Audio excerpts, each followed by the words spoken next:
दोस्तों, आपको पता ही होगा कि केंद्र में बीजेपी के नेतृत्व वाले एनडीए की लगातार तीसरी बार सरकार बन गई है। प्रधानमंत्री नरेंद्र मोदी ने मंत्रालयों का बंटवारा भी कर दिया है।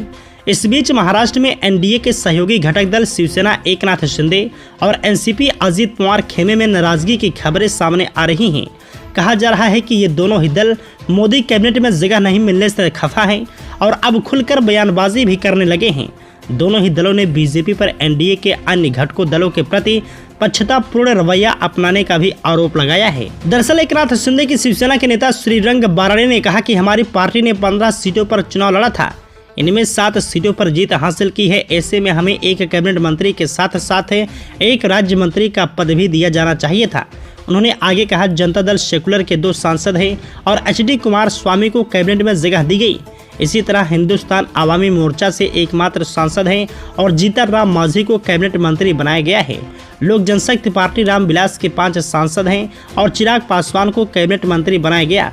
हम भी स्ट्राइक रेट को देखते हुए निश्चित रूप से कैबिनेट बर्थ और एक राज्य मंत्री के हकदार थे। इसी तरह अजित पवार की एनसीपी भी कैबिनेट बर्थ की हकदार थी।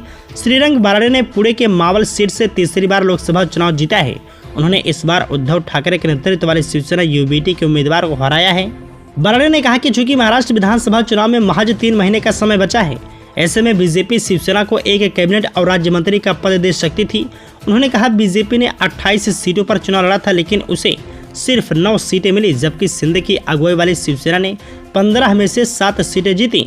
शिवसेना को बीजेपी का पुराना दोस्त माना जाता है, लेकिन ऐसा लगता है कि बीजेपी हमारे साथ सौतेला व्यवहार कर रही है।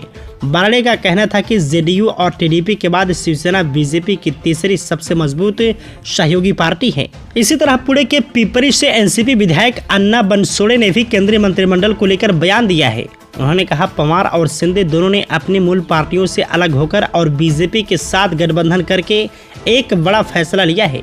उन्होंने कहा, महाराष्ट्र को उम्मीद थी कि एकनाथ शिंदे के नेतृत्व वाली शिवसेना और अजित पवार के नेतृत्व वाली एनसीपी दोनों को कैबिनेट में जगह मिलेगी। हमारे पास सुनील तटकरे और प्रफुल्ल पटेल के रूप में 2 सांसद हैं। हमारी पार्टी की उम्मीद थी कि कम से कम पटेल को इस बार कैबिनेट में जगह मिलेगी, इसलिए इन पार्टियों के कार्यकर्ता हमारी पार्टियों को केंद्रीय मंत्रिमंडल से बाहर रखे जाने से नाराज हैं। पटेल पहले भी कैबिनेट मंत्री रह चुके हैं।